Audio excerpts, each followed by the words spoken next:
And it is me, that D-O-double-G, and welcome to you and you and you to the Absolute Football Podcast. And just remember that Billie Jean, she's not my lover, she's just a girl that claims that I'm the one. But the kid is not my son. But I'm not alone. Samuel, he is my lover. How are you this evening, Samuel? I'm Billie Jean in disguise. There you go. I'm very well, very well. Lovely to hear another one of your lovely intros. And I hope everyone is doing lovely on this Monday evening. And Sam is my lover, and the one that is my son is Grimmy. Young Grimace, my boy. How are you this evening? I'm young enough to be fair, but yes, I'm doing well, Josh. How are you? Just fine. Thoroughly enjoying all the controversies and controversies and however you want to pronounce it, going on the old Twitter sphere, and we'll touch on all that. Don't you worry, we don't miss a thing here. We're on the ball, but let's not kick off with that this evening. Let's not kick off. First, in the chat, who have we got in the chat? Like Spenny fan Chris. He's a bit of news. We'll touch on that later. So don't worry, Spenny fan Chris will be there. Second bit of news: 8 England players have withdrawn through injury for the Nations League game versus Greece because they're all still scared of Greece, I imagine. And the third bit of news: Gary Lineker is going to leave BBC's Match of the Day at the end of the season. I have had my official approach. They lowballed me, so I told them to go whistle. And you never know, they might decide to step it up a notch and go in for Sam next. And then if they really want to go for it and spend some dollar bills, they might go for Charlotte, but that's a lot of money they're going to have to deal with there. A lot of effort's going to have to go into securing our Shah. So don't get your hopes up, everybody. But good evening, Chris. Hope you're doing well. Cap Alid. Alid is here. Good evening, young man. And Graham, hope you're doing well, sir. Is Simon. And I do... What is this? What is this? Judy's here. Oh, my days. I panicked then. I thought, shit, we're late. But we're not. Judy's here. What a pleasure. Honestly, I'm overwhelmed. My whelmed is like overed. I don't know what to do with myself.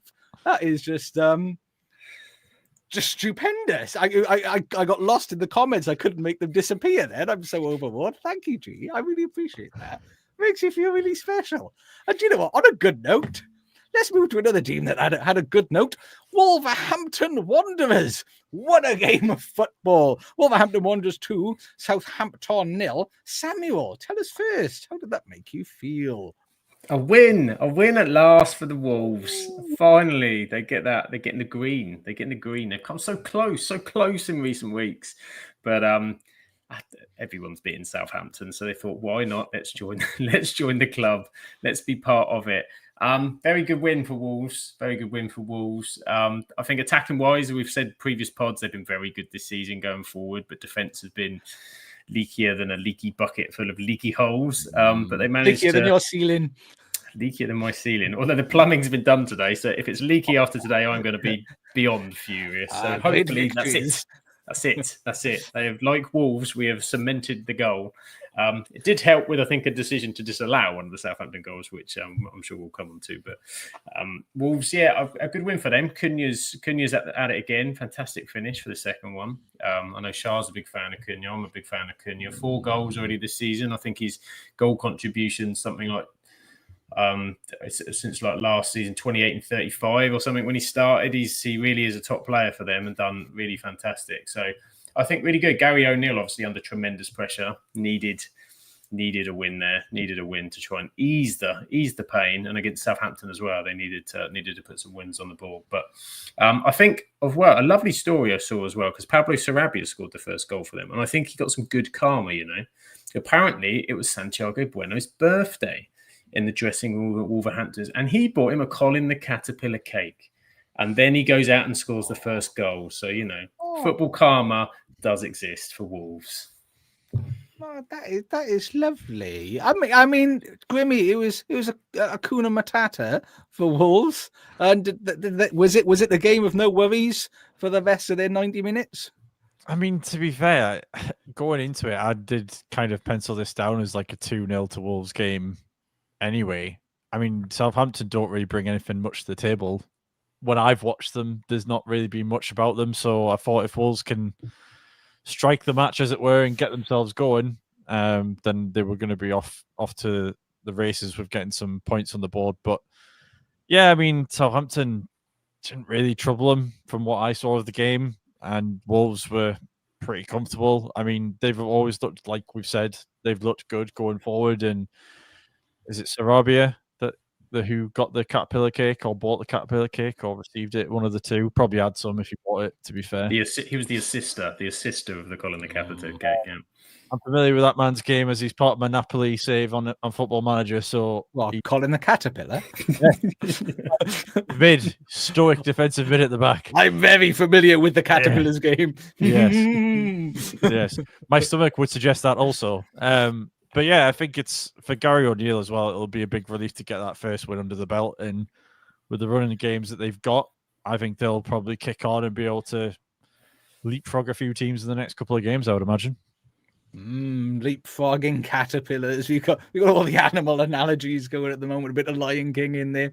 Well, I tell you what else we've got. Look at that. Rebecca's there. Hey, Rebecca, the _ queen. She's looking forward to being back soon. We missing you terribly. I think Graham's saying here, he's not used to not seeing you around. Just not used to it. Since you've been gone, there's other words to that song that I just can't remember because I'm not cool enough.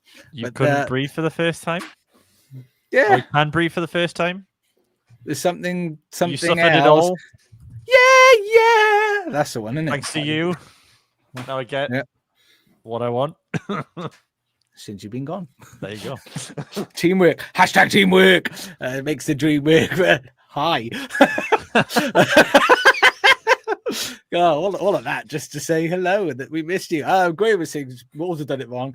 You have to beat Spurs to get your first win. Everybody likes beating Spurs, but don't worry, we're hitting that bad boy later on as well. Spenny fan Chris hit on to Southampton will be aggrieved as they had a goal chalked off by VAR, which looked like there was a phantom foul somewhere. You touched on that, Sam. Was it against some Semedo?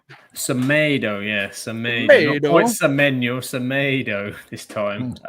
Yeah, I thought it was harsh. I thought he stepped across and put himself kind of in that position, not really playing the ball. So Southampton, I think, right for the goal to feel hardly done by, but I don't think it would have changed the course of the game in general. I think, as Grimmy said, they've been a really easy team to play against, and they missed as well. Flynn Downs went off in the warm-up, which is so crucial to how they play.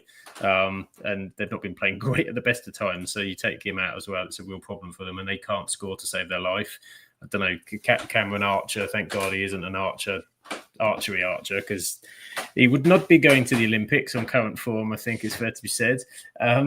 But yeah, for me, penalty, but I don't think it would have changed the course of the game. And Wolves, I think they made the jest of match of the day. I think they were that to Gary O'Neill going, but you quite like VAR, don't you? So, you're used to getting these decisions. So to be fair, I think he was happy for once. Yeah, I mean, I would say as well, Southampton, 72% possession, I think it was. I'm going to double check my 72. Look at that. I remembered that. 72% possession, less touches in the box than Wolves, though. So it no goes to shots show on target. 0. Possession isn't everything. And Russell Martin still, he said after the game, I'm sure something along the lines of he was quite happy with the general play, but just not in the final third. I mean, that's the bit that matters. So he's happy with the stuff that isn't as important. The stuff that's important, they're not rectifying. I mean, and young Grimace, what are your thoughts on is there's this reluctance to make any changes. This is our footballing principles as a newly promoted team. This is what we're going to do. We're going to stick to this. Do you think that's admirable or foolhardy? Or foolhardy? I mean, it depends on what the powers that be at Southampton want to do. Because if they want to be a club that sticks to that principle and they're accepting that they're probably going down in the first season, but then they're going to keep building this philosophy and keep building a stronger team to come back up, then that's fair enough. If it gets to halfway through the season and they get rid of him and bring someone totally different in who's going to change everything up, it's pointless. And every signal has been is they're going to stick with him, but I get the feeling that a few more games and it's going to be, if they get beat by teams around them or even get battered like Southampton have done by like 8 or 9 goals in a game, because that's certainly possible, then I think that they'll probably jump ship and get rid of him in the end. But if they're willing to become that sort of yo-yo team for a couple of seasons, then by all means stick to the principle and the plan. But it's not going to be good watching for Southampton fans, unfortunately, I don't think. Because the worst goal difference in the league at the moment, I think the least goals scored, it is indeed the least goals 7, scored. yeah. And still, when you watch their games, nearly all the goals they concede is always from that high line or trying to play out round the back. I mean, Sam, what do you think of these as a local to Southampton? Do you think he should compromise a bit just to try and retain the status, or do you think that there is that comfort level that they're going to be zip-zagging? Because I know they're ahead of the plan. Apparently, they are a season or two ahead of the plan. But surely, once you're in it, you want to give it a good go, don't you? Well, they've got to stick with it, because I don't think Southampton fans aren't surprised by where they are. If you said at the start of the season, this is exactly how they thought the season would be going, they'd be struggling for points. They were going to get caught with the way that they were playing. They weren't going to be able to have enough quality to use the way that they play against different teams. The noises I'm hearing, though, that they reckon it's about 12 million to get rid of him and his coaching staff, of which that might cause some financial troubles to do it. So I think they're going to struggle a little bit with doing that. But I think he does it. He's got to adjust a little bit. I think I said it early in the season. Last season, when they got through the playoffs, they played like this kind of 5 at the back system, which was a little more pragmatic, allowed teams onto them, and they were quite good at soaking up pressure. They played that really good Leeds team in the final. They managed that game well. I'm surprised we haven't seen that a little bit more, at least a variation of that at times in games. I'll get trying to stick to your principles. As you said, they're getting caught. And to be fair, they've conceded 21 goals so far. And Ramsdale's been quite good, actually. Ramsdale's made some really good saves in some of these games, which is always going to be the case if you're down there. You need your keeper, but the quality's just not there. And it will be interesting to see how, as you say, how long, because the pressure will build. It's easy to say we're going to go with this project and this is what's going to happen, but when you're in the melting pot, you get to November and the league's starting to drift away a little bit. But, it was only a week ago they won against Everton, but their next games look absolutely horrendous. They needed at least 4 points out of these 2 games, because you've got Liverpool, Brighton, Chelsea, Villa, then Spurs. Well, they got Spurs. Depending which Spurs turn up, I thought they're just going to be nothing for one of those games then. Before we want this, Sean is in the chat. I hope you are doing well, Sean. Thank you for joining us. And Graham said there was only one stat in that game that matters, though. And there was. It was only the one. And Sean thinks VAR is absolutely pointless. It's meant to improve decisions, not to make them blooming worse. You like that little bit of editing then. 25 Chris is saying VAR's baffling me at the moment. As per usual, Wolves' second goal looked like there was maybe a foul of the Southampton player before the Wolves' goal. I just don't know anymore. You just don't know. And if you don't know, Chris, how the hell are we meant to know? Come on. But speaking of things that nobody knows, no one understands what's going on, let's head over to the London Stadium. And Spurs won, Ipswich Town 2. That big game at the bottom. Grimmers, how did that one make you feel? Delighted for Kieran McKenna and Ipswich to get the first win. Especially when they were 2-0 up and then Spurs got that goal back. I was like, oh, here we go. It's going to turn again. They're going to do something daft to concede in the last minute like they've done the past couple of matches. But yeah, for Ipswich, it's a huge thing for them, because, they had 5 draws, but a couple of those you'd think we probably should have come out on top. And, they lost to Everton as well. Who wants to do that nowadays? You know what I mean? Which I should be careful of, because karma retribution will come back and bite me in the backside being a Man United fan.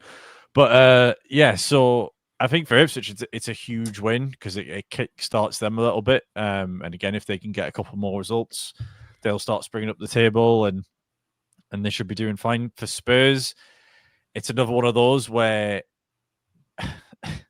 again, they're only 3 points off the top 4. But again, they could have been right up there with Arsenal and Chelsea and in the midst of it straight away, with obviously them 2 drawing this weekend. And yeah, just more questions than answers really with Spurs in their form at the minute. And do you know what? Speaking of having a bad day at the office, just couldn't let it go, could you, Gray? You couldn't let that one just slide away without anyone noticing. It is the Tottenham Hotspur Stadium, not the London Stadium, which is West Ham's. Now, come on. I've also a Spenny fan, Chris out in the pop. Do you know it's just as well because you reminded me though, because we're there next week. Oh. Is it next week? It is next Thursday. Yeah, we'll be able to. We'll make sure that you make it to the Tottenham Stadium. And not the London Road I'll be around West Ham Stadium. There's a skit to be recorded there. Just like you, just like wandered outside the West Ham Stadium, just like, where is everybody? I'm the winner. I've won everything. Yeah. Just by. Well, you're not going to win anything at Tottenham Stadium. And look, speaking of winners, there is Shah. We've already mentioned you earlier. We were just wondering when. I've said I turned down the match of the day team because they were lowballing me. But I think they're coming after you, Shah. They've got a lot of cash to wad around after letting go of Lineker. So who knows? Who knows what's going to be going on? Sam, the EFL man. I did. I made an appearance. Has she spelled elf wrong? No, that's not Christmas yet. I turned into an elf December 1st, but no, I was hosted. That's what those headphones are hiding. This is it. Those funky ears of mine. No, it was lovely to be hosted by Shah on Thursday. They're so welcoming on a Thursday. It's very, very lovely to go on and chat everything in the lower leagues where Man United don't mess things up. It's very nice down there. I did. Here's a good comment from Paul Wheeler. To be fair, it's easy to confuse Spurs with West Ham. Two London clubs who think they're bigger than they are. Hey, I like it. I'm liking that one. That's not like our Paul sticking the knife in, giving it everywhere. I like Go it. on, Paul, I like that. Give it some. I do. I enjoyed that one. And apparently, Chrissy Wilder, he's one of their own. Just know that. Just know that, peeps. What game are we talking about? Oh yeah, Where are we? Ipswich Town. Do you want to know an interesting fact which I found? A little factoid: the last time Ipswich played Spurs at Spurs' home ground, guess what the score was? 2-1. 2-1 to Ipswich. Yeah. How mad is that? Back in like 2000, 2002. Some period like that back when I was youthful and this wasn't white. I couldn't grow this probably back then at that point in time. But I mean, Sam, though, wasn't that lovely for Ipswich and battling performance, battling away. It's always for that promoted team getting that first win. They're looking for that first win. And to be fair, Ipswich have again, another team that have players that can score goals. They have players that can score goals. So Smodic is third, I think. And was it 5 now for Delap? I mean, that one was a little bit fortunate, but they earned it. And their beautiful pink kit as well. It's very rare you see a pink kit like that. To win perfect in pink they were this weekend. And yeah, everyone ripped them off. Everyone was looking at Tottenham to probably turn them over, I think, on the back of last weekend and put loads of Tottenham players in their dream team. Some people did. I'm not naming names, but it didn't happen. It didn't happen for Spurs, and Ipswich fully deserved it. They battled away, and Tottenham looked like they might come a bit late, but they didn't. But Spurs they're just the sublime to the ridiculous, aren't they? It's the Spurs we all know. I mean, their last 6 games. Win, loss, win, loss, win, loss. And the wins have been, they battered United at Old Trafford 3-0. Great, they're thinking, we're showing who we are. And then they go and throw away that victory against Brighton when they were 2-0 up. Then they go and smash West Ham after the international break. And then go and lose a stupid game to Crystal Palace, 1-0. And then they got all excited last week because they go and smash Aston Villa. And then here they are again. So it just seems, whether it's Europe, I don't know, whether they're struggling to maintain it because it's all come after European games, and I think Ange is certainly prioritising cup competitions this year. There's certainly that element because Tottenham fans have been very critical of that in the past. It's because he said silly things like, I always win a cup in my second season. I win a cup. Bugger, I better do it. So he's added to the pressure, no doubt about it. But the subs for me seemed weird from him because he brought Maddison on in the 85th minute. Now, unless Maddison's got a knock or something, if you're chasing a 2-1 game at home, that's a bit of a bizarre one. He didn't make a sub to the 67th, and they were a bit flat during the whole game. So trying to work Spurs out from one week to the next is confusing. It is old medicine. Coming. What was I was going to say something? I keep getting distracted by all of this chat that's going on. There he is, Paul. Sammy Schwartz's bicycle kick special. It was. I don't want to take it away. Any bicycle kick goal you score is a good goal. Was it like the neatest and tidiest bicycle kick? But the space he had to do it as well. Yeah. Did he smell or something? Because Brennan Johnson didn't want to go anywhere near it, did he? He was like, ooh, I'm not touching that. No, thank you very much. He sort of was like, go on then, see if you can do it. It was a really odd one.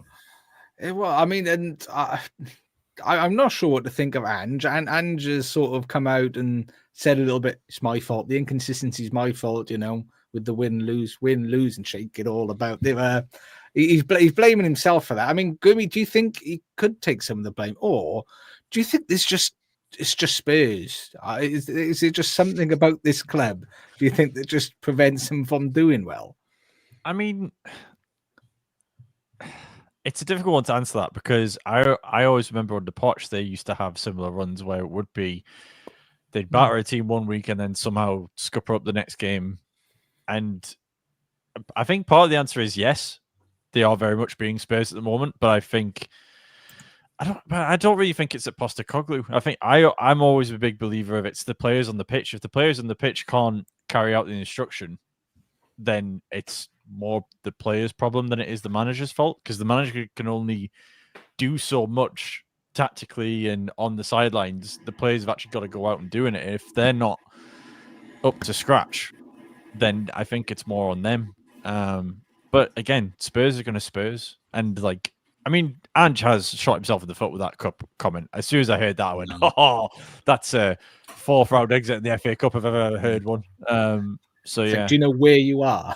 Yeah. You've got Man City in the Carabao Cup, which is basically their competition. And then you've got everybody who wants to win the FA Cup, other than Spurs, when they get to a semi-final, can drop it every time. It's like going into a vegan restaurant and going, I always eat steak for dinner. Yeah. Not you, you're not me old cocker. Yeah, good analogy. But the bizarre thing is, despite the table, and despite the 5 wins and 5 losses, they're still only 3 points back. So if they can just stop being so Spurs, they might sort it out and actually push for the top 4. But just stop being silly. Yeah. Don't stop all the silliness. I mean, Spenny fans, Chris said he didn't know Rory Dulap had 2 kids, Liam for Ipswich and Finn. Finn is playing for Buxton FC in the National League North on loan from Burton Albion. There you go. Can either of them long throw, though? That's the question. Do you know what? How disappointed would you be with your lads if they can't? Because I'd be tempted to sign like a Delap kid just for the throw in. I'd be like, have a go with this. Have this basted turkey, see what we can do with that bad boy. Let's watch him just launch this stuff across the field. Imagine if they're like, or foul throw it. Disappointing time. And incidentally, we did miss in the chat, Cap Allen's going to Turkey on Thursday, which is where the turkey was sitting in my head. That just reminded me that I wanted to mention it earlier. Have a lovely holiday, Cap Allen. They do have YouTube over there, mine. So I don't know if Charlotte will accept that as an excuse for not watching. Just just going to put that out there. But he thinks Johnson has been playing well recently, but just not. And do you know what I think it was? I played my wild card in my FPL this weekend, and I thought Spurs are going to give him a battering, aren't they? So I put Sonny in and Brennan Johnson in. No, thanks a lot. And they was like taunting me by like Sonny had a really strong game and was like creating lots of almost chances. And Brennan Johnson was like almost having a go, but splaffing it everywhere. It was so I'm taking a little bit of responsibility, I think, for that. You're doing an Ange. I'm taking responsibility.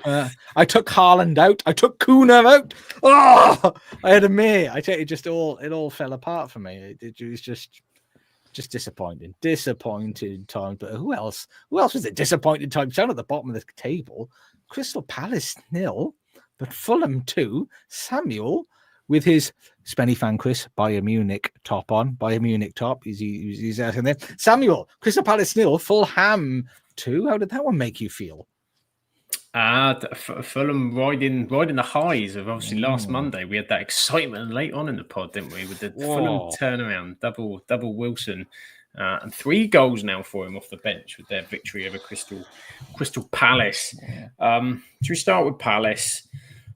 Palace they're not very good this season, are they? It's not going great. I was trying to have a look, and I looked at the lineup and thought, okay, well, that explains some of it from this weekend. They're struggling with injuries. Eze's obviously out, which is for them. As soon as Eze's out, that's a huge miss for them.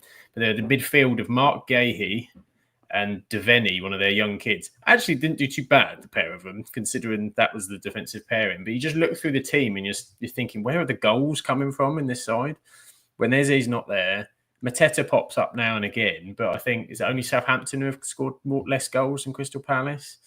And also they've lost the centre-back to Fulham, haven't they? Anderson as well. That's a big miss for them. They just seem to be... I've gone like, who's our best players apart from Eze? Off you go. Because Elise's gone as well. I got Elise because there's big sort of figures, but it's just I haven't really recruited anybody, have they? I think Eddie Nketiah. Of course, yeah. Who's injured as well? Goal machine. What a surprise! Yeah, I mean, their injury list is Matthias Franca, Charlie Vyed, Adam Wharton, who everybody thought was like the greatest midfielder known to man, Eze, Jefferson Lerma, Eddie Nketiah, Rob Holding, Will Hughes. There's a lot of players missing. It's a lot missing, but like you look at even their first 11, if you compared it, look at what Fulham have got in comparison and how well Fulham are playing, how that's linked in. You know, you've got people like Smith Rowe. Obviously, they've taken Anderson off of them. You've got Jimenez has started to step up.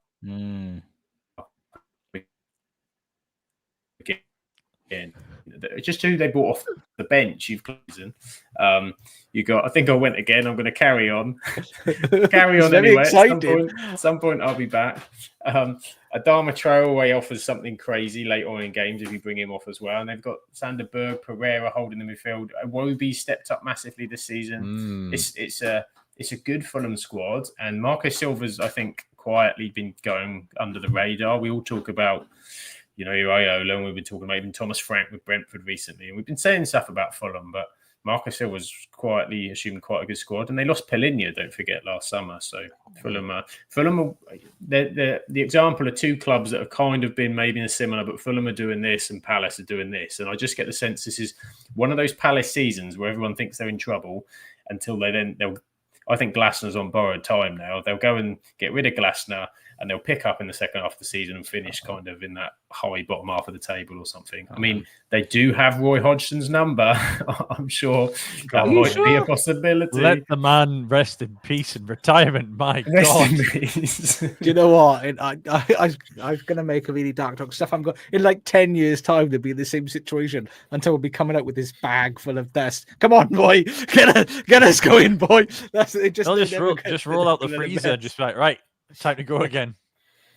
He's going to be like Walt Disney, frozen in a fridge. And they're just going to wheel him out this big block of ice. Come on, boy, my boy. Let's have a go. Well. Really, what we really want to do. And in the chat, look at this. Claire's there. Hello, Claire. I don't know what show she's on. I think she must have 2 windows open and she's typed in the wrong one. But don't worry, we'll take the compliment anyway. Handsome trio, I enjoy that.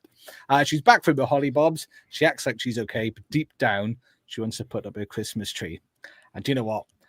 I was playing Christmas music around Sunday dinner this week, getting in the mood. It's after Halloween, you're fine. Yeah, I thought I'd have a go. I thought, if it's good enough for the shops, it's good enough for me. And if it's I've had my first Christmas lunch sandwich from Asda the other day, so I was like, right, let's get started. Oh, do you know, I've had 2 already from Tesco's. I've me turkey and stuff in one, and they did this like chicken with cranberry and stuff in, and then a sausage, bacon, and cranberry one next to it as well. the old mix match.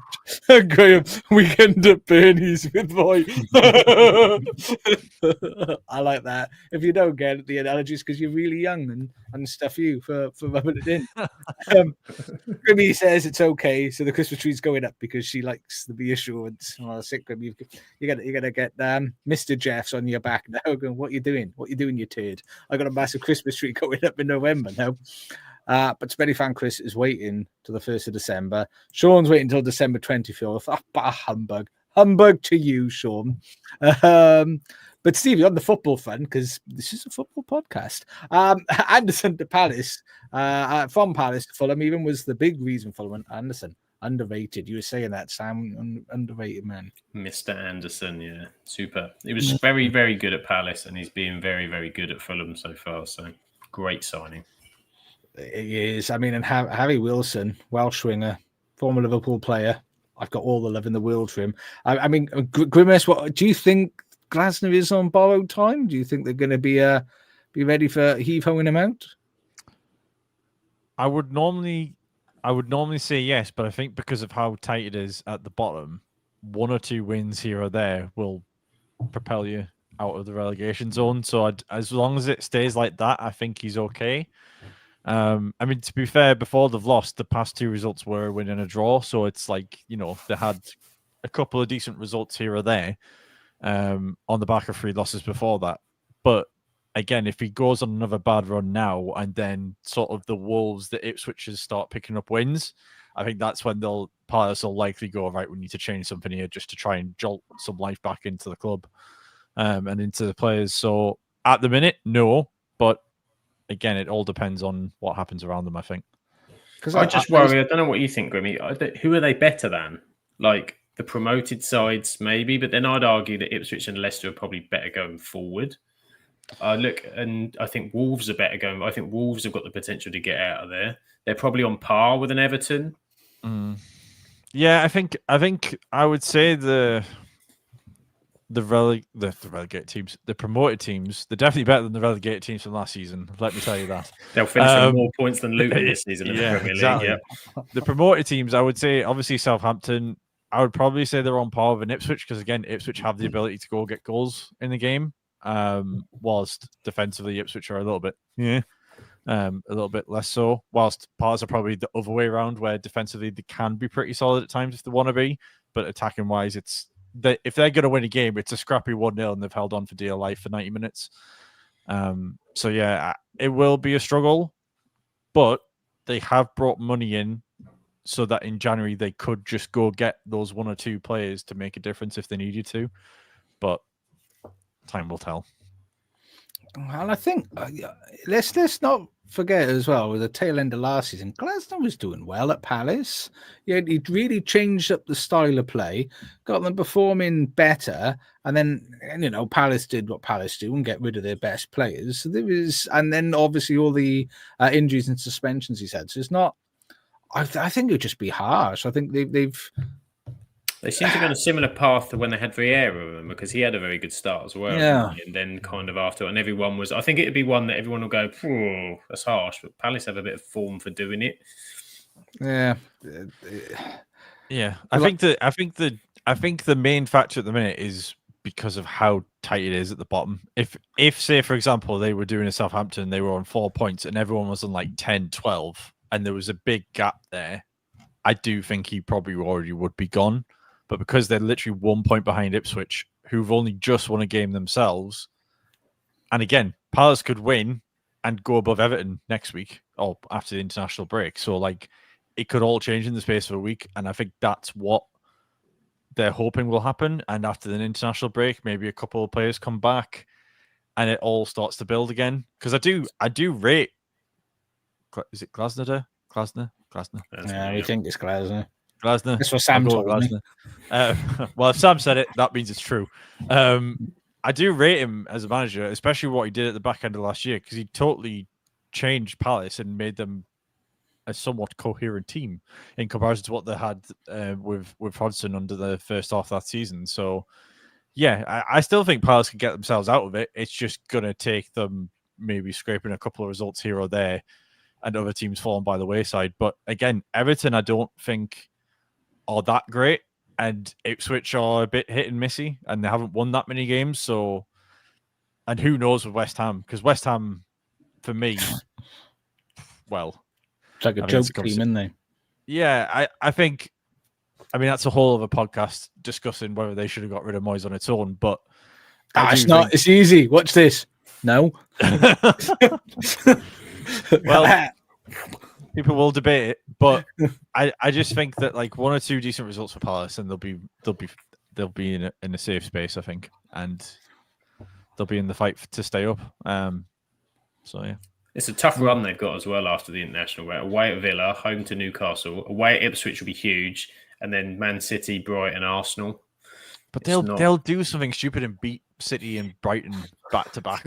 Like they'll be nowhere near it, and then Eze will come back and do a Zaha from like the mid 2010s and score like a hat trick or something stupid, and then Palace will be like, "Oh, what were we worried about? We'll be fine." It's like Mark Gahey in midfield is the answer. Yeah, that's the way to go. And bring Schlott back; he'll do it. I mean, Stevie's saying in the chat, Wharton is struggling not having some of the players that were from last season. But Graham just wants to collectively laugh at Palace. Which Chris wants to join. That's me. The only team I can recall this podcast laughing at is Chelsea last season. We don't laugh at teams, but you can. You can enjoy it. You can embrace their pain. And out of the chat, King of Corwin is Harry Wilson, the North Walian. You gotta love it. And I think Marco Silva was asked, what's he got to do to start a game? You know, because two games he's come on a sub, 2 games he's scored. What's he got to do? And he basically said, can't start. We got so much competition around here. He's doing the right things, but a lot of so basically, Harry, just embrace being super sub, mate. And what you want to do is cut Iwobi's hair, because he's a bit like Samson at the moment with that beautiful long hair, and he's playing like a beast. Cut his dreads down, and you might get in the squad. But I'm enjoying Fulham. I sort of feel for Palace. Another game in that relegation battle. Manchester United 3. Leicester City 0. Rude boy Van Nistelrooy's last game signing off with a great big win. And Graham saying in the chat, no arguments over the red card for Crystal Palace. My only argument was it's very similar to Martinez's challenges for the last couple of games, but he's all good. Rude's all good. It's all good in the hood. Samuel, Grimmy, whoever wants to go for it, I'll let you guys bask in your victory. Last of your legendary Rude boy before he gets moved on. Who wants to tell me how that makes them feel? Fight it out, lads. Go on, Sam. Go on then. It makes me feel it's nice to have a bit of positivity. I think the one thing this has allowed, I think, by having that kind of interim while Amarim's coming, is not that pressure of Amarim's. We've got that to come. We've then got very good Graham, very good. Interim to Amarim. And it's just allowed us to it's allowed Rude to get a bit of good time feeling. I like the fact that he goes away, club legend still there, that connection with the fans. It was kind of, you could see the emotion from both sides at the weekend. Because obviously, the last time we kind of we had the Solskjaer thing. We all love Solskjaer, but then to have him as manager and to see it's sad. It's sad to see a player kind of go through that. So we've kind of we don't have to do that because Rude's got a perfect record almost. 3 wins, 1. He's the best manager since Ferguson. It's official. It is official. He's the best Man United manager ever. Exactly. You can't beat that 75% win percentage. That's insane. And like Sam Allardyce in England. Yeah, and I think the Rude thing. Obviously it's been announced today that he will be leaving. That he is going to be not join. And I think probably for him and the club, I could see both sides. One was like keep him on to try and keep that continuity, but then if there's not a place with Amrit, it's just going to be a fraction and cause issues. Maybe you don't need it. There's no reason why in a few years that he couldn't come back. Do you know what I mean? I think he's got the possibility to go into Europe, go and build something, do something to step him up, and then potentially, who knows down the line. But yeah, really good for a 3-0 victory. Nice to have a comfortable kind of afternoon in exchange to the usual scratchy, worried, what's going on here kind of afternoons. Bruno Fernandes scoring was nice. Nice to see him get one. Lovely goal from Bruno. He tried for the second one, but sorry, Bruno, you were never going to get that one.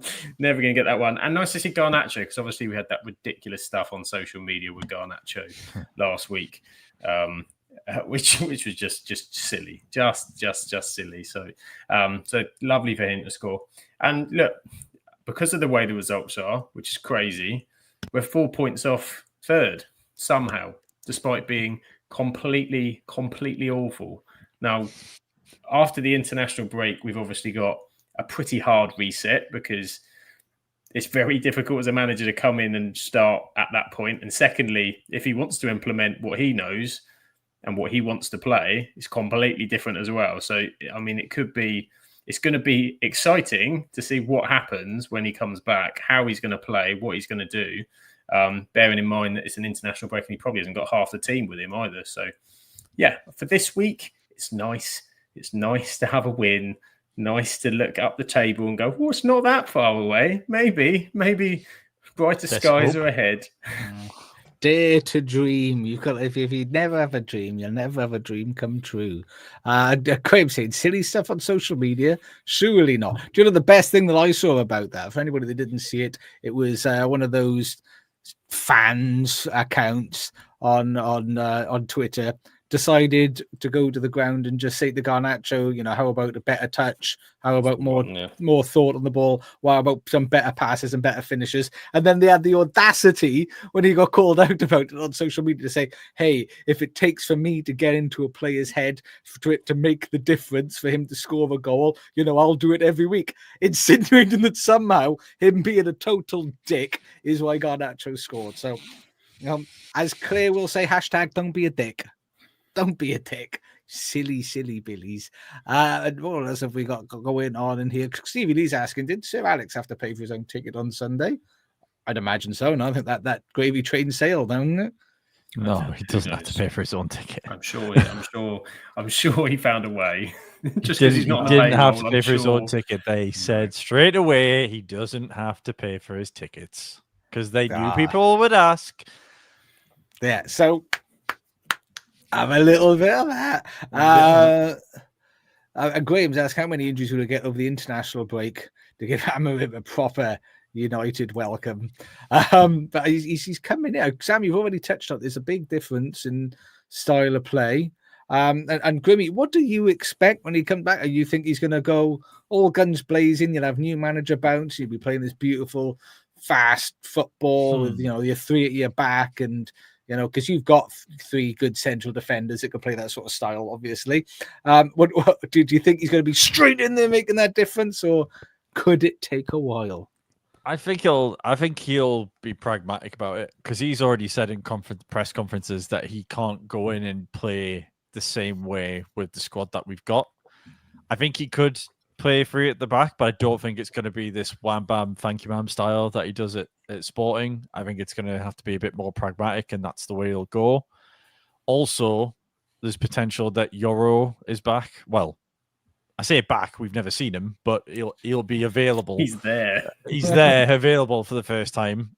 So there's a potential that him, De Ligt, Martinez have a back three there ready and waiting to go. No Maguire? Well, Maguire is an option. I think in a back three he's a lot better.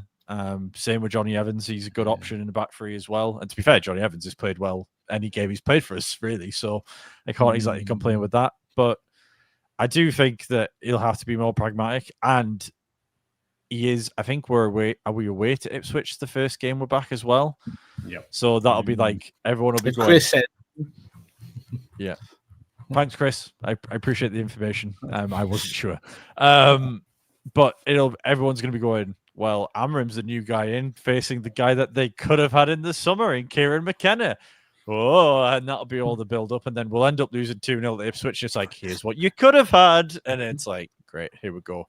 The merry-go-round continues with United. But, yeah, I mean, in terms of Amorim himself, I'm actually excited to see what he can do. I just hope we give him time, which I'm sure they will with him being the first appointment, but we'll wait and see. No, it's my only nervousness is that And I know you'll take it the wrong way, so I can't know, but it's been a bit like Man United become the graveyard of football managers' careers. It's like if you want to diminish your career and standing as a manager, United seems to be where you go at the moment. And I'm Unless you're hoping, Ruud van Nistelrooy. Unless you're Rude Boy Van Nistelrooy, exactly. Maybe interim's the way to go. If Ollie never signed that full-time contract, it'd still be amazing. No, he'd be a 5-year interim manager. I know, and it'd just be amazing. But that's my only, because it has been just, I don't know what happened. And again, as Sam, I think we spoke in the summer. I think it was in the summer. There was a huge amount of changes that we felt needed to be made in that squad and in the team and all around. So there is, and Stevie said he thinks fixing United will probably take a long time. And I'm with, even as a Liverpool fan, I hope we just do good, because I'm bored of United doing like so yo-yoing and being pap and either having really good games against us or really crap games against us, because I don't know whether to get excited for it or not. Let's put that into context. We have one game every 2 seasons against you, which we play semi-well and manage to get a result. That's the run of form we have. We haven't won at Anfield, I think, since Van Gaal. So, like, let's put that into context right now. It's hard. It's hard, though, isn't it? Winning at Anfield, it's not for everybody, lads. Come on, no. That's not fair. Unless you're Nottingham Forest. Well, do you know what? Apart from Newcastle, they struggled against Newcastle. But I'm with you. I hope they give him a bit of time and he's allowed to do something. And I think Graves' comment tickled me. With Dalot player, they've been playing 3 at the back anyway. But I have, Sam, I mean, I've seen you commenting online. You've been enjoying a little bit of Mazwowie. Yeah, I like Mazwowie. I think he's a very good, intelligent footballer. It's nice to kind of have a player that we have a lot of people that likes to give the ball away regularly, and Mazwowie prefers not to. It's a good trait to have, I think. Whether that's everyone else did that. Yeah, I mean, that might be as Grimmy will get this is football manager trait, maybe likes to not give the ball away. I think is a good one to have. Yeah, he's played on the right, he's played on the left. He's got me dream team points. He could have had an assist had Bruno actually not shoved it off the bloke's shoulder. He would have had an assist at the weekend and play him either side. And for us to actually do a bit of business, there wasn't a lot of money. And that was a signing. We haven't seen that, I don't think we've made a signing in God knows how long where they've improved or they've looked to be more than the sum of their parts in terms of what we paid for them. And Mazwowie does that for me, so I like him. And I think on the manager side of things, you said like it has been difficult because it has been a graveyard for.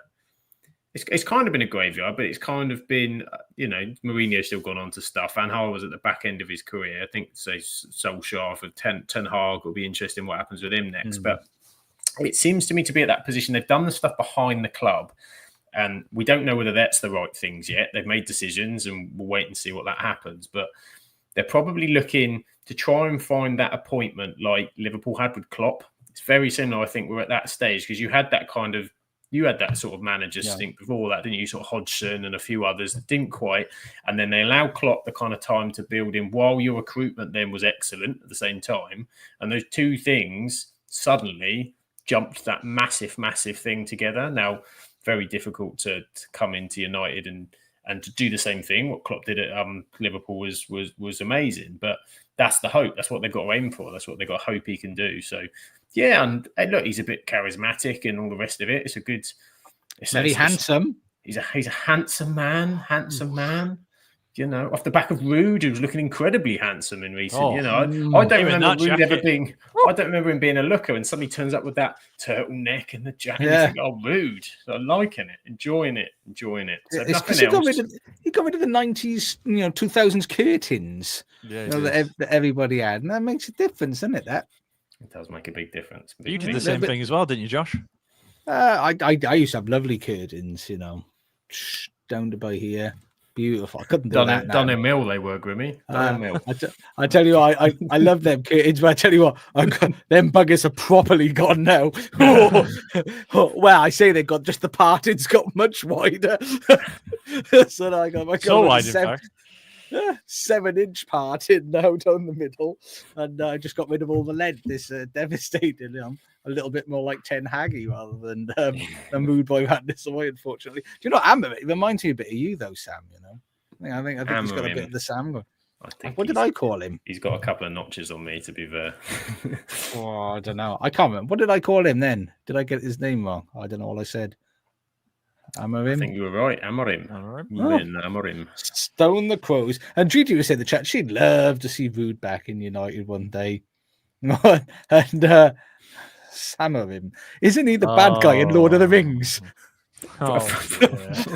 Me. Hey, look, I tell you what, on fire this evening, absolutely on fire. I mean, we'll quickly, I tell you what, I think there's only, we've looked at all the games that influenced the bottom. So obviously Leicester then keeping them down in the relegation battle on 10 points. It's only 3 points ahead. It's all very tight on the bottom. But one team that was pushing away at the top, the victory over Aston Villa was Liverpool 2-0. The official of that game has come under a little bit of fire recently, ironically. I don't know if anybody's seen him. I mean, David Coote, if you haven't seen what he said, I can't repeat it on here because, we do occasionally push the boundary of what's acceptable to say. I think some of his turn of phrases that he used would probably be a little bit of a final nail in the coffin.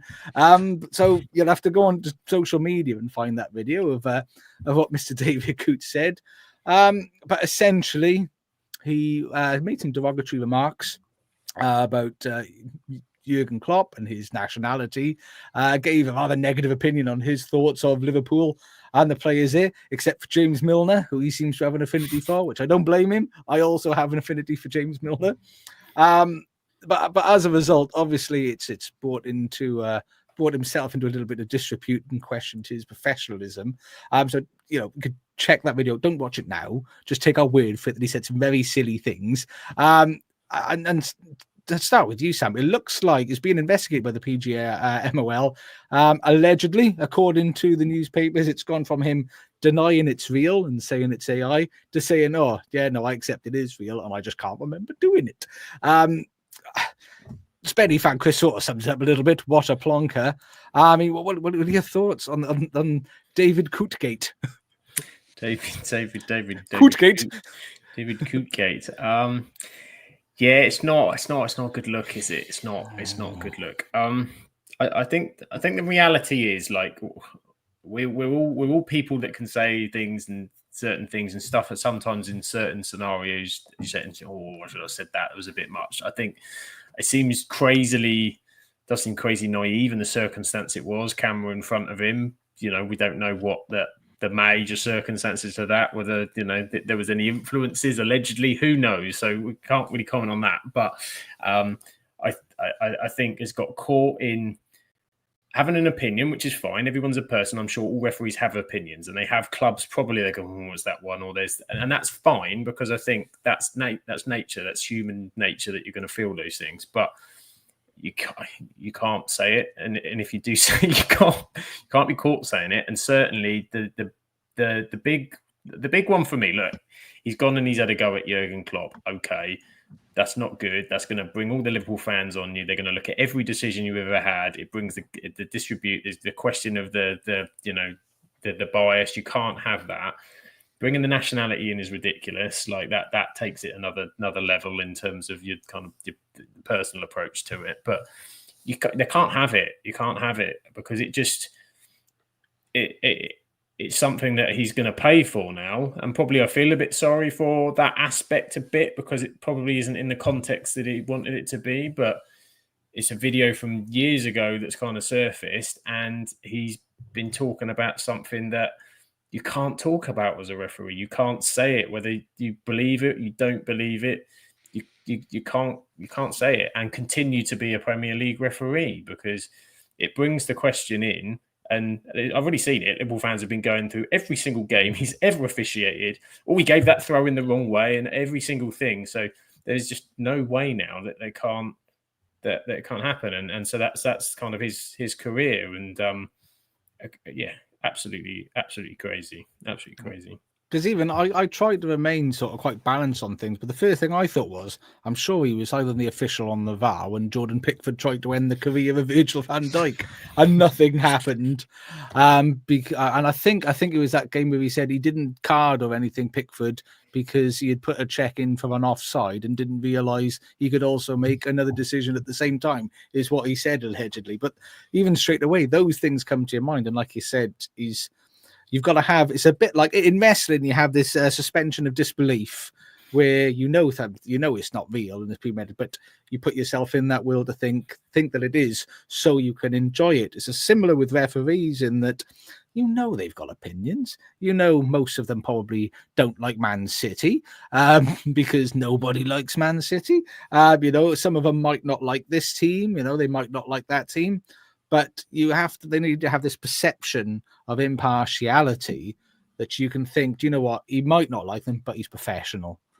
And he's going to treat this down the line professionally. And the minute a referee comes out and says, yeah, them lot of crap, I don't like them, I don't like him, that's gone then. In the same way that, like in wrestling, when they come up and said, it's not real, it's all a show, this is a little bit like that curtain being raised for me, and that actually they really do have their own opinions, and this guy really has said he doesn't like it. And Sam said that there's a likelihood that you could face quite severe punishment now. I mean, Grimmy is Graham saying in the chat he can't see how could referee at any level after this again.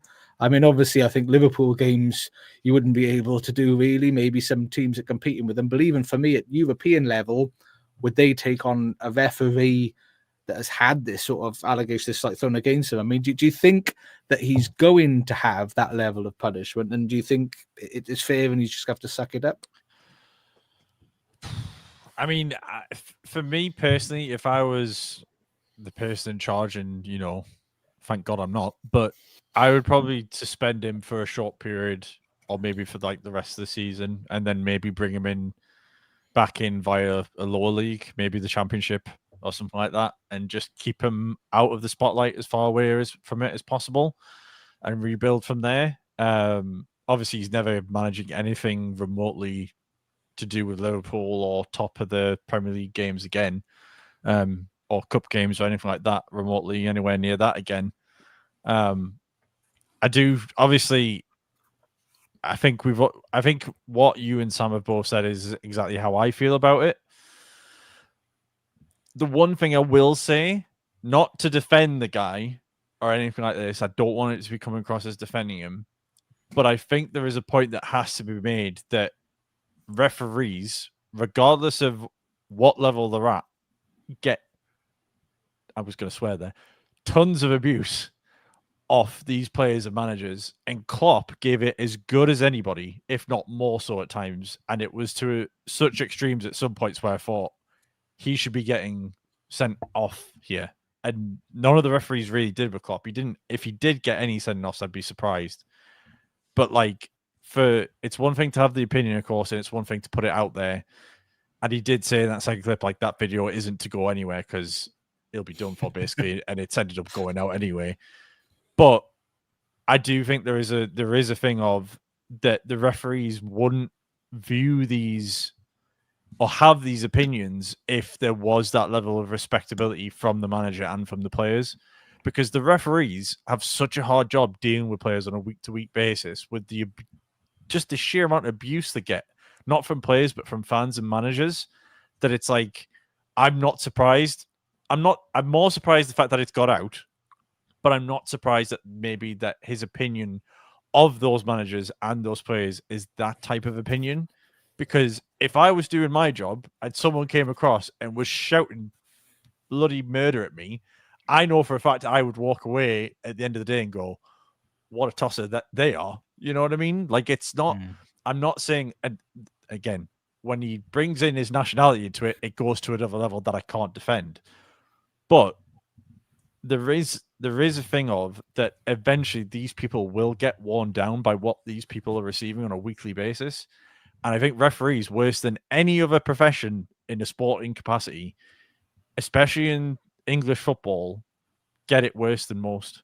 And I just think that, yes, he should be suspended and he should be demoted and all that thrown at him. but there still has to be some sort of understanding in terms of how it can affect referees mentally, in my opinion, because I guarantee referees will make bad decisions based on what they are getting and the environment that they're put into, and they are in a no-win situation because of the fact that they're handcuffed and they can't respond to anybody. Like they can't turn around to a manager and tell him where to go. They've just got to stand there and take it and not say a word. So it's kind of like, it's not a surprise when people have bad things to say about people like that. But again, you can't have it anywhere near put out into public domain, whether it's through a quotation or video recording or whatever. You can't have that. And yeah, you should have the book thrown at him. Yeah, I mean, and you're right. It is a bit of a lonely job being a referee, because even, I mean, I think, and I'm sure we said it last season, because there was so many just horrendous refereeing decisions last season. I think there's definitely a massive training issue that they have got, because it's hard. I imagine being on your own on the pitch is very difficult to get all those decisions right. And as you said, I mean, if you saw a lot of the coverage from the Liverpool Aston Villa game, the atmosphere was bumping. It was absolutely bumping there, and that's going to influence you. And ironically, I think Liverpool got away with one with Conor Bradley's shit pulling in a free kick at the end of the game, which was on, which I thought was quite ironic. But you'll be influenced by that, and the fact that even though they've got VAR, it's still not backing them up adequately because there's so many mistakes being made there. So it is a bit of an isolated ball that they've got, and it's hard, and pressure's going to get you, and you need to vent. It's a shame that obviously didn't pick his friends in that circumstance particularly well. And to those people, I mean, if it's somebody that he knows, and that, well, it must be somebody he knows in his circle that has leaked that out. Yeah, it can't shame on you. Yeah. Shame on you, because you've destroyed a person's life. For what I don't know, because it went out on social media, so it ain't like you're getting paid for it. So you just destroyed someone's life. So if you can sleep at night, then it's more about you than anything else. I think Graham's in the chat, if you don't want to have a controversial video being put out, don't say controversial things to begin with. I found the context of the videos really weird as well, because it's like, I get like, and we do a podcast, and we do, and you're talking, and we've said an awful lot of stuff over the 2 years we've done a podcast in terms of general stuff. You can't even remember some of what you said because of that context. And sometimes there is, we do it in this aspect. We talk football, we try and make it entertaining if we can. And sometimes you push the boat out and you say things a little bit closer to the line to try and never done that. Never ever have we seen that. But this is just kind of like it's just in his face, and almost like a setup job, isn't it? It's very weird. And just to take Grimmy's point on the referees as well, and the abuse they get, I think we all get frustrated by it. The standard of refereeing, we all know, it's not good enough. We're all frustrated by it, but also think that it's a catch-22, because why the hell would you want to become a referee? Why the hell would you go, this is where I'm going to see my career and where I want to do? And if I could imagine, say you're a parent of a kid and they say you're going to be a referee, you're just going to get abuse, and you're going to get pushed back. Even if you do a good job, you'll never do a good job, because you're opposing fans, half. It's like being a traffic warden, isn't it? Exactly. It's you have to be a really kind of to get something internal from it, and something that drives you to do it. Obviously, we know Gav Mack that comes on the podcast now and again. He's a referee, and I think he said, it takes a certain kind of character that is ready and willing for that. And for me, like the small amount of people you have that want to do that, then you're dealing with a really small amount of people to then try and find the best.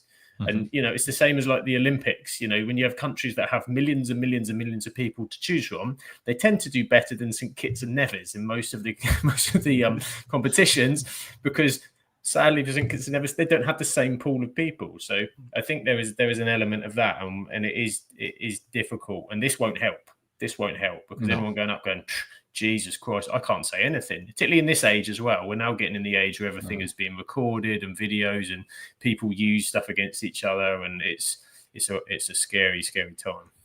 Yeah, and I'm with you, Grimmy. I hope he gets a suspension, but is allowed to referee at some level. I mean, I think, and in fairness, I'd like to think even he knows his time in the Premier League. In reality, it can't happen. He can't manage a referee at this level. Certainly not for the foreseeable, because any decision he makes at all, right or wrong, is going to be under massive scrutiny and it's going to be questioned. So I think it's going to have to. But I hope it doesn't end his career from, because like him or not, and I've never been a fan, and I do think he makes some howlers, but you wouldn't want that to happen to someone.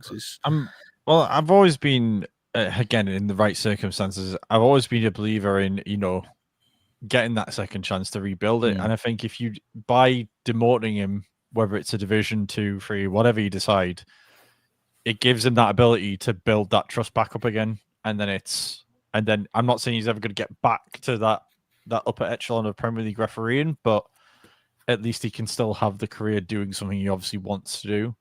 And of course, he can put statements out and do whatever and show that he's learned from the mistake or whatever. But there's got to be some sort of rebuilding of that trust there at some point. But we'll see if he gets given the chance or not. Yeah, got well. And Graham was, what has he said in the chat there? It's a good job we've got Josh here to make sure nothing controversial or inappropriate is ever said. So I do. I keep everyone in tow, make sure nothing wild or outrageous is ever said, or any weird accents or making fun at team names ever takes place. We're all over that here. Make sure it's all done. But what it did, it does overshadow the match a little bit, but that's okay, because it's just another routine Liverpool victory. We do what we do, control the game. We don't have to come out all guns blazing, because we control it. It's ours. Football's ours at the minute. It belongs to us. We're going to have that.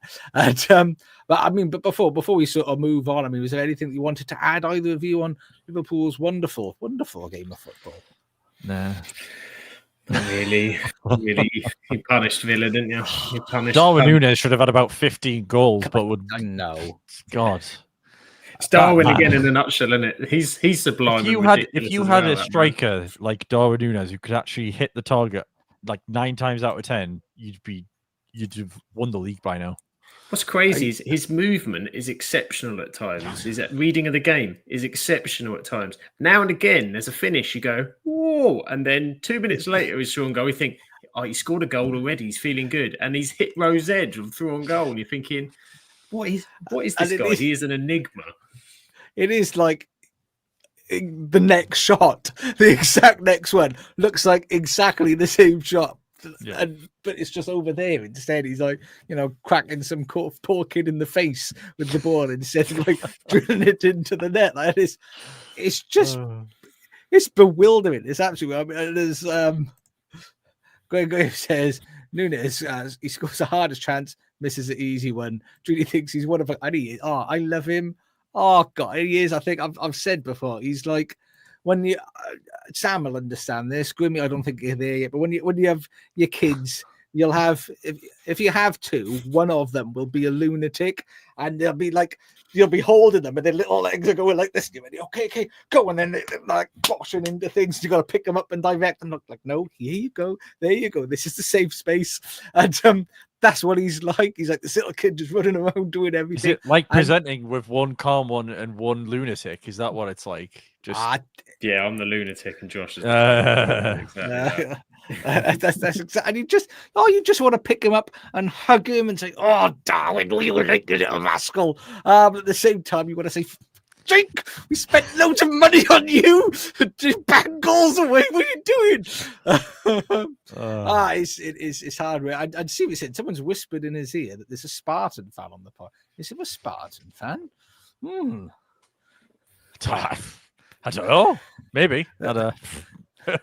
Who could that possibly be? I have no idea. Yeah, with a hoodie and a pair of shorts on, I noticed. He's always getting them legs out, I tell you. Yeah, an excuse. Look, right. When you've got it, Sam, you've got it. You know what I'm talking about. When you've got the legs, you've got the legs. Flaunt it. You be you, Grimmy. You be you. And I think his OF link is on his Twitter account, so you can get onto that, people. But what we've been talking, I have been trying to access the Google slides, but it ain't having none of it. StreamYard is not allowing me to do that, so I'm going to try what we did the other week and share the screen to see if that's going to. Yes, it is. Thanks a lot, StreamYard. If you pick anything up, you are making it really, really hard work at the moment. But this is the Premier League as it is, with Liverpool still at the top. What are they now? 1, 2, 3, 4, 5. There's five points ahead. Man City at the moment. I saw somebody at the moment say, if Liverpool lose this, it's the biggest bottle job ever. It's not. It's 5 points. It's 5 points, lads. And that's Man City in second place. By the way, which we didn't touch on. They did lose. Again. Is it four they've lost recently overall competitions? 4 in a row, isn't it? 4 in a row. Ooh, love a cheeky Brighton. 4 in a row, don't they, Sonny? With Brighton, just they're still doing bits this season, aren't they? And I take their striker out. Scores a goal. Incidentally, I put Højlund in on my wild card as well this week. That's why he didn't score, because everyone I put in just had a bad game. So sorry, sorry about that. But Sammy, are you enjoying a bit of Brighton and Hove Albion? Brighton Hove Albion, yeah, I know. Two goals to turn it around against City. City are struggling, aren't they? A little bit of a struggle. You could have said that with more joy in your voice. They're struggling. The problem is, as United fans, and Grimmy will probably attend to this, is you go, oh yeah, it's beautiful. Look at Man City, and then you go, oh no, look how far Liverpool are getting away. I don't know what I want. This is all too confusing. It's all too emotional and not what I want. But I have to enjoy and I have to enjoy the fact that it is tough at the minute for City. They are. We all thought Rodri would be a miss, but it's proving to be pretty big so far. They seem to be really even. They seem to be really easy to play through at the moment. Really easy to play through. The press isn't quite right. Teams are finding gaps, places. I mean, they had some injuries at the weekend, but so does everybody. And I think that did make a difference. Guardiola had to go in the middle, and they had, was it Simpson? I don't know how to pronounce his second name, so I'm going to go with Bousset. Is it Simpson Bousset, the new guy that they've got sent back, the young lad? Try all the pronunciations. Do them all. Why not? Chuck it all. One of them will stick. It's not quite right. It's not quite right. Pep's alluded to it. It's not quite right. De Bruyne is coming back, though. There is Bernardo Silva coming back. Yeah, the whole thing with Van Heck, that thing. Just get a grip, mate. Just it's Pep. That is classic Pep, trying to avert the attention from what's happened on the pitch to get it onto him and take the pressure off the players. It's classic Pep. Yeah, I just don't like it. I mean, and another manager I'm not a fan of at the moment was Arteta throwing himself on the floor. It's all about you, Mikel. It's all about you. And throwing himself on the floor like we were talking about children earlier. There's another child analogy, stropping on the floor when they can't score a goal. Do you know how to remedy that? Get a striker. Who knew if you wanted goals, get a striker? Who knew? Grimace, you were going to say something. I've cut you off. What are you going to say? No, I was just going to say, just don't let it be Darwin Núñez if you want consistency. This is true. And he let Eddie and Nketiah go. So, well, he's brought it on himself, really. I mean, that's the thing, though, is like they got linked with so many strikers during the summer, didn't they? There was Tony, Isak, there was one other, and my head's blanking right now, but like they had so many options. They could have got Tony for like 30-40 million, and they probably would be there or thereabouts with Liverpool right now if they had someone like that. But yeah, I think it's proved with Odegaard coming back this weekend as well. It's just like how crucial he is to that team, because they've looked toothless, and it was pretty level at the weekend. It was his first game back, and he still had that fantastic assist. But he's the one guy I think that can do something that bit different, and he opens Saka up. Not having Odegaard and not having a different way of playing or option, and that just kind of shows you can't have. We all have those players that are so crucial to the team. You've got to have a different way, particularly when you're up there. There's times they're not available. You've got to go and win a competition without them. We've all had it in the, Grimmy will remember we didn't have bloody Roy Keane or Paul Scholes in the Champions League final. You just had to plug gaps with different holes and get through it. And they haven't been able to do that without Odegaard. They've been struggling to create. And if Saka hasn't been involved, nothing's really happened for them. It helps if you've got a better manager, mind, with plugging the gaps like you guys had to in the Champions League final. Just pulling it out there helps to have a winner. But this is what I don't. This is what I don't understand though about modern managers is they complain so much about player injuries, and it's kind of like you have a squad of 25. That's why you have 25. Yeah, you have 25 players to use. You register 25 players, use them. They're there to be used. 5 subs you can use in the game as well. 5. Yeah. Like Fergie in that treble season probably didn't use more than 18 or 19 first team players. Like with injury. Like Beckham didn't have a backup right midfielder. So if we lost Beckham, we didn't really have anyone other than Solskjaer who could maybe play a game there once or twice. But apart from that, that was about it. And nowadays, if someone goes out, it's like, oh God, what are we gonna do? Like, it's just. And Arteta's playing them into the ground as well. Like, he only made 3 at the weekend, but like Saka's been injured for the last 17 games. I've seen him hobbles off of every single game. I was thinking with that Saka, every time Arsenal don't play well, he hobbles off. When they're winning, he always seems to be able to make it through. I think just if you're not playing well, let him come off. Because he doesn't want to play the whole game. When you're struggling, he doesn't want to do it. So just stop pretending. Stop pretending. Well, the miracle healing factor of wins.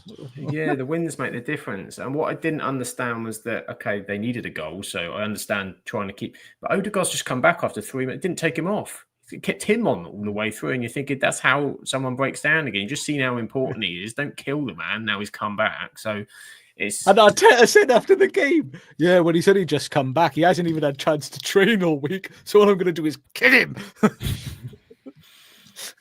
Get fit on the pitch, lad. That's what you're going to do.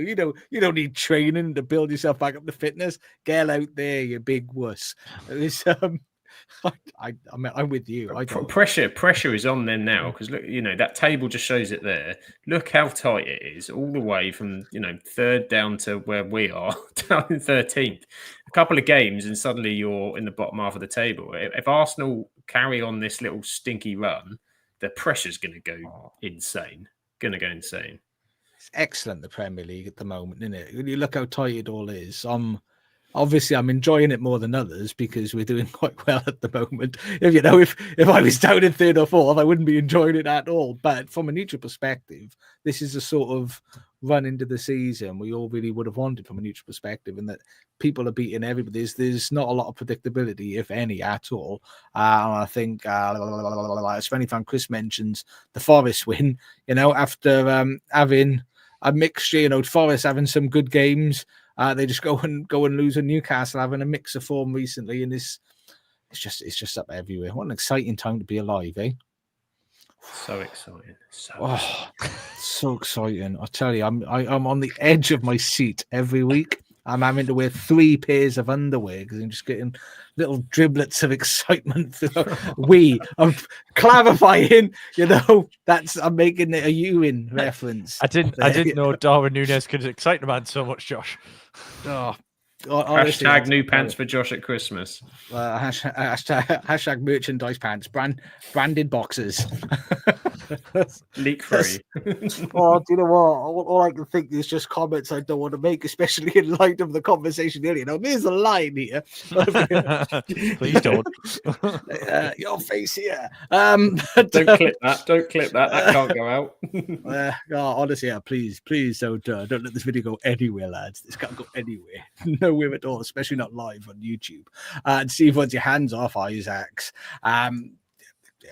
Loving life there, but there it is. The Premier League table, very tight. Liverpool at the top on 28 points, followed by Man City on 23. Chelsea, inexplicably, I thought they were going to be like 18th or something this season. Chelsea are 3rd.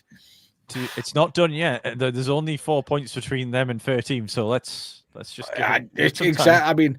19 points in 3rd place, Arsenal in 4th, 19 points, Forest in 5th, 19 points, Brighton in 6th, 19 points, then Fulham in 7th, 18, Newcastle in 8th, 18th, Aston Villa in 9th on 18 points, then Spurs on 16, Brentford on 16, Bournemouth on 15, United on 15. I think that's lovely. You've got your little gangs together. Goals than City, actually. I've just realised that. Yeah. We've conceded one less than City. What's mad, and so because we haven't given any credit to it, Andre Onana's kept more clean sheets than anybody in the Premier League so far. He is my FPL keeper. he's been crazily good. Now I still know that we still think there's a mistake or two, so we're not going to go too overboard. But compared to last season, when it was every flipping game, it seemed like in the first half of the season, I think he's he's an unsung hero so far. Imagine how bad it could have been without Onana. I do know that the difference between Sam and I is, I'm talking about weeing my pants with excitement, and Sam saying flipping. Could have been flipping. Flipping. Look at that. That's difference in professionalism. Got my PG head on. I tell you 10 o'clock. It's 10 minutes to go. What a hero that man is. I'm going to try because we've gone long again, but there's just so much to talk about at the moment. It's exciting times in the Premier League, and it doubles up with the fact that I'm not watching as much European football as I should. But the slide has changed. La la la la la Liga, la la la Liga, la la la la la la la. Sam, anything to add? This just looks like a table from 10 years ago, isn't it? Table from years ago. Well, the one thing that isn't there on your fixtures, there was a big one yesterday, which I only found out again today, because again, I've not been following it as closely this season. Barcelona lost a game of football. Barcelona lost a game of football to the socialites of Real Sociedad. They were 1-0 it was in the end. Becker was the goal scorer. Geraldo Becker, which is just a phenomenal name on its own. 1-0 they beat them.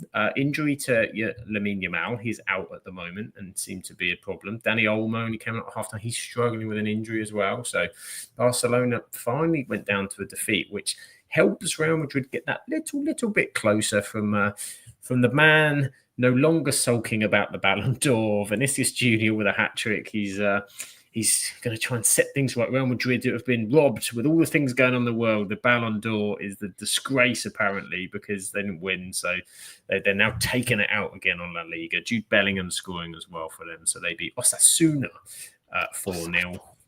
Osasuna, also where Atletico Madrid, a man that Manchester City could probably do with at the minute, Alvarez. Remember Alvarez? Not the actual Alvarez, but the Alvarez that they could be doing with. So 1-0, that was 1-0 to Atletico Madrid, beating Mallorca. Mallorca struggling. Valencia still at the bottom as well. It's a shame. It's a shame for them. They drew, I believe. Or am I making that up? No, it was postponed against Espanyol, so they got some games in hand.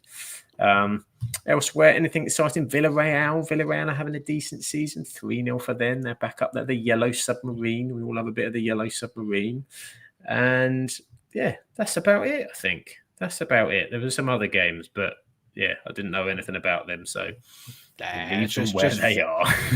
I mean, very, very 10 years ago table with Barcelona, Real Madrid and Atletico Madrid and then in the top three. Reminds me of days gone by. And incidentally, I don't know if Graham's chat was lagging a little bit or not, but he did touch on Havertz getting booked for Arsenal for not leaving the field because his head was bleeding. I didn't notice that. I saw 1 minute he was fine, and the next minute his head was all bandaged up. But I'm glad another Arsenal player got a card for silly things. just tickles me, that does. Syria. Does anyone watch Syria at the moment? Because I don't know what's going on over there. No, Napoli. I think Scott McTominay scored, didn't he, for Napoli? Am I making that scores up? every week, Scott McTominay. The goal-scoring machine. He's a goal-scoring machine. If you thought it was tight in the Premier League, the top six of the Serie A will make you blush. Against Inter Milan as well. He scored against Inter Milan. He's just anybody. Oh. He's just, and I'm so pleased for him. I'm just so pleased. Some breaking news from old Driti. Just seen a notification pop up. The Coventry City owner Doug King has said Frank Lampard is a candidate to replace Mark Robbins. What a stupid decision that is. I can add with a comment. So I won't. Obviously, we have an internal chat for the women's football team that Paul is on as well. And all I can say is, he's not impressed. Paul, our very own Paul, is not happy with this appointment at all. I have a soft spot for Coventry, given that's where my wife is from and where my in-laws live, and where I lived for half a decade. Not for me. No. Get somebody with a record of doing well in the Championship and getting teams more, because that was the next step for Coventry. And that's not what Lampard's got. He's got a record of failing with Derby after having all the transfers he could have possibly wished for, then doing pap at Chelsea and pap at Everton. Not for me, that. Plus, he's a Willie. I think it's a hard sell for Coventry City fans on the basis of what's happened with there probably wasn't the way to go, having got rid of their favourites. I think it's a bit tricky, but to play devil's advocate on the other side, I think for Lampard at least to kind of respect and say I probably need to go to the Championship next after his last Premier League job and say let's try and build something or whatever, and not go to Saudi Arabia like somebody else did after their recent failure, and maybe build themselves in the English League with respect rather than going for the money and then see where it takes him. So respect to Lampard for at least that. Yeah, just great enjoy that. Plus, he's a Willie. That's it. I mean, that's where the line is. I didn't cross that line and use like other words for it, but you know the awards you go into next week. You know when they do the clips of like. I'm nominated. Plus, he's a Willie. Yeah. Well. He's such a Willie. Joshua. He's a silly Willie. Like if Lampard's there or somebody that knows him, I'm like, hey Frank, this what this nobody saying about you. This bald little Welsh loser giving you grief. The next episode, Josh is on with a black eye. It's like. Well, bring on Franklin. It's very fun, Chris. So enjoying it. Napoli 26, and then like all the others on 25. It is true for our audio listeners. Syria is Napoli on 25, at Atlanta on 25, Fiorentina on 25 points, for Lazio on 25, then Inter on 24, then Juventus on 24, then Milan on 18, then Bolognese on 18 points. Very tight. Very green, isn't it, at that top? Look at all the green. Look, they're all in form as well. They're all in form. And it's quite nice at the bottom half of the table, trying to remedy that, trying to get the nice seesaw effect going on with lots of reds, lots of green, which considering that they all play each other, logically, that makes sense. And I feel a bit silly saying that because that's just common sense. This is what people come for, the analysis. Look at all the greens and all the reds. Somebody loses. Who would have known? There's as many greens as there is reds. Thank you for coming. Isn't that lovely? And as Graham pointed out, old Lecky Utility FC, they got a point. Not over. Woo! That's right. And apparently Roma sacked their manager Zurich after 12 matches in charge, because why not? Isn't that like their third or fourth manager in the space of a year? Yeah, after Mourinho, Rossi, Juric. Well, Frank was linked there, actually. That was the other place Frank was linked with. Well, Roma? Dear me, honestly. I all you need to do is just be a good footballer, and it doesn't matter if you're any good or not. Just get jobs, mate. I would have taken it as well. If you link with Roma, I'd be all over that. Suntan, good football you get to watch, lovely place to live. Miss out the trick. It's great. Graham's chat's lagging behind. I think I'm lagging, so I'll bring you up there because I like you, Graham. That's the only reason I'm putting up with this crap. People said Wayne Rooney was on his last managerial saloon when he took over at Plymouth, so surely it's the same for Lampard. If he fails at Coventry, surely he doesn't get another job. Maybe you'll hit Saudi then. Maybe well, you may have to. The expectations are going to be that Coventry want to go up. That's why I think they've got rid of Robbins. So it's not going to. Rooney's just got to, at the moment, not get Plymouth relegated, which is proving tough. But Coventry, he's got to start going that way. Especially, I'm not going to get caught up on Robbins. It's the wrong show, but it shouldn't have been dreadful decision. That's very fun. Chris in Croatian. I'm assuming this is a copy and paste jobby. A Croatian, Ivan Juric, 49, was appointed in September as a replacement for Daniel De Rossi, who was only manager for 8 months after Jose Mourinho left.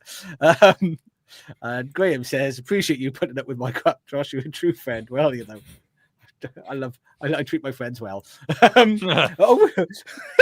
Over to the Bundesliga. Hey, Grimmy, you can laugh. I thought I was going to get an invite to the wedding, and then you just went aboard and did it so I couldn't come. And then I got married in Atlanta. Sorry. You jerk. Give me but Yeah. over in the Bundesliga, though, all the top teams struggled this weekend. My notes, unfortunately, are on this page over here, which I'm having to have these slides up on because StreamYard not working. So I have to try and remember what I can remember. Look at all the green and red. Oh, no, teams winning, teams losing. Who would have thought? Dude, let's chuck a couple of draws in. So many greys. Why the greys? But Bayern Munich, it wasn't Harry Kane that scored. It was Musiala scored towards the tail end of the game. So St. Pauli in 16th place, given Munich a real good game. And I think there's something like the 78th, 82nd minute, something along those lines, that Musiala scored for Bayern Munich. So they struggled. Borussia Dortmund losing to Mainz. A 3-1, so that was a bit of a kicker for them. I think Leverkusen drew against bottom of the table Bochum, and I can't remember which way round it was. Who scored the first goal? One of them scored really early, and one of them scored really late. This is a sort of quality analysis that we are getting nominated for. You know, it's not so women showing lower league. This we're just here as a token gesture. We're riding on the coattails, ladies and gentlemen. Yes, I can do whatever I want. but yeah, somebody scored really early. So do you know what? Should I just bring it up on my? I got another tab here. I could just do that, couldn't I? Wouldn't that be an idea? It was Leverkusen scored in the 18th minute and Bochum scored in the 89th. So right at the tail end of the game. So yeah, people struggling, and Leipzig drawing Gladbach. So and there we go. See, Chris, late to the party, mate. Late to the party, but yeah, they did. Ironically, Bochum scored late. And as Graham said, as I used to say in Hawaii 5-0, Bochum Dano. Not everybody's going to know that. Come on, no, Graham. All of us as old as me and you, as cultured as we are. We got Grimmy on for starters. But he's only 18, Grimmy. He looks old as shit, but he's not. He's 18 years of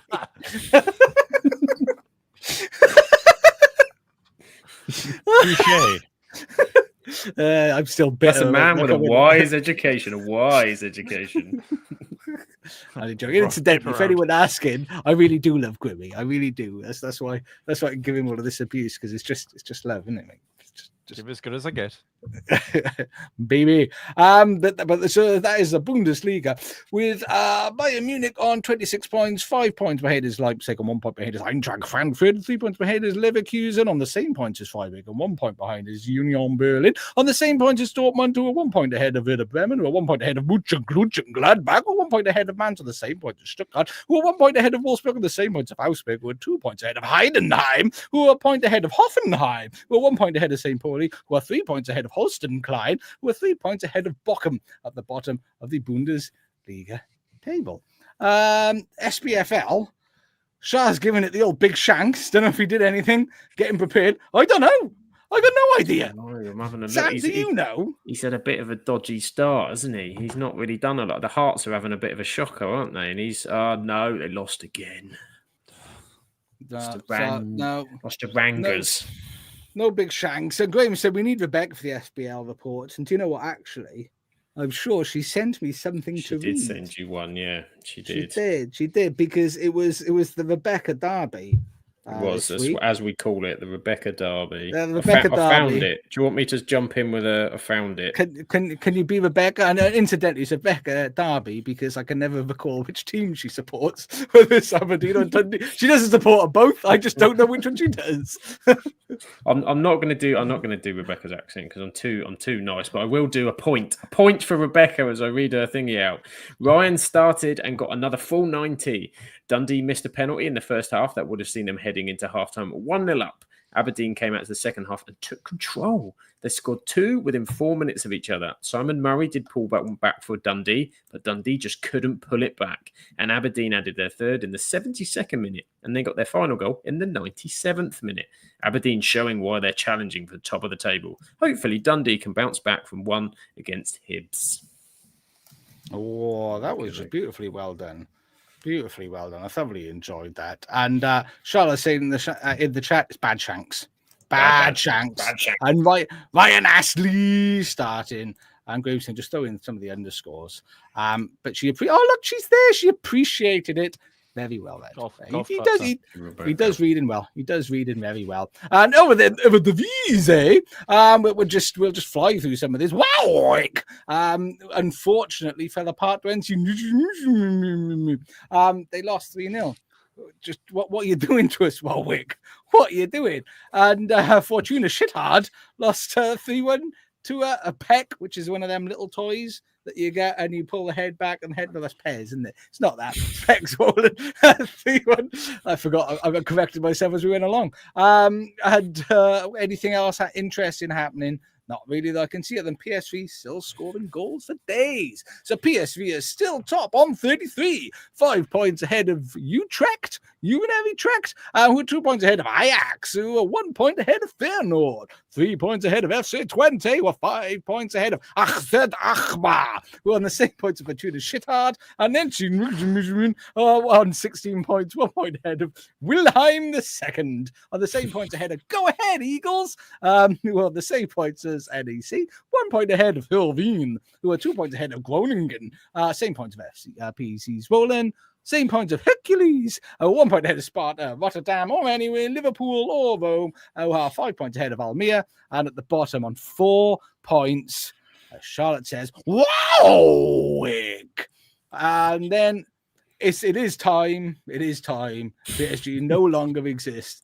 They're gone, spoiling the league. But Monaco at the top of League One on 23 points. That loser team are in third, 3 points ahead of them. The team I can never remember who that LOS is. It's Lille.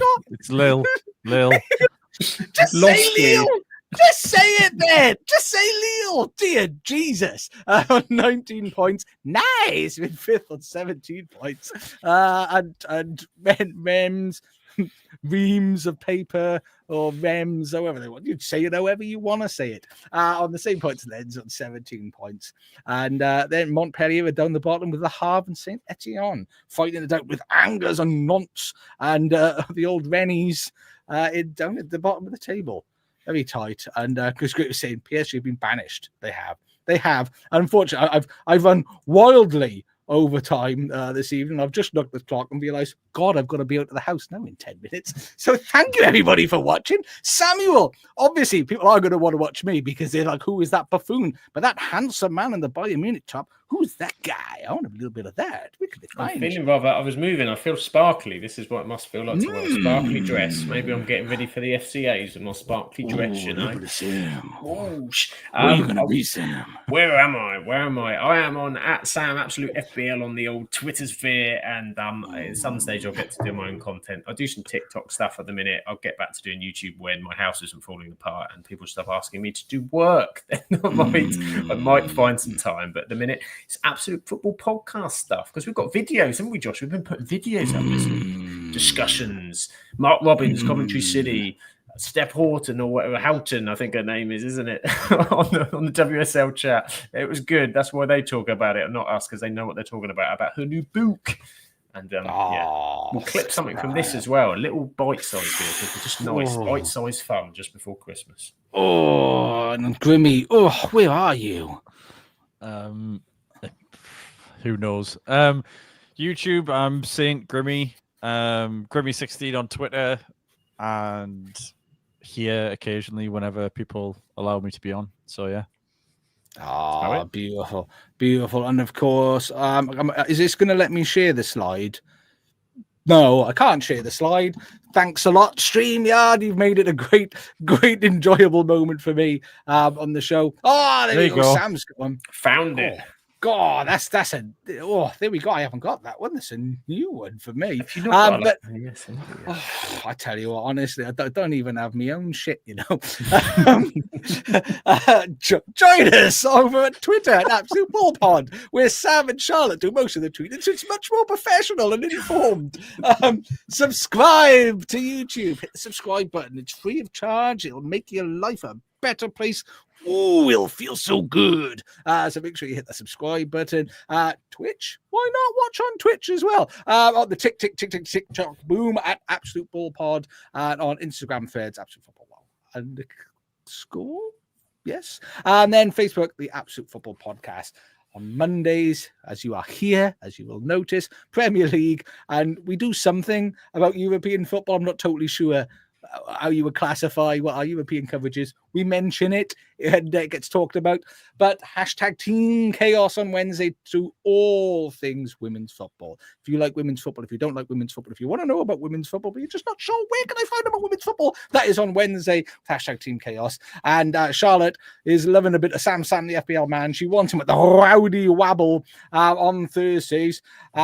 January transfer window. January transfer from window. The Championship down, all of those leagues. And Graham saying more clips and Claire's accessories. Treaty's enjoying it. Hopefully she'll be on time again next week. Oh, I don't know how I could contain it. That'd be too much for me. That'd be just too much. But thank you everyone for joining us. And just remember, God loves you. Sam loves you. Grimmy loves you. And a lobster's bladder is located on the top of his head. So when he pees, it dribbles down his face. Hence the term piss-faced. TTFN and ta-ta for now.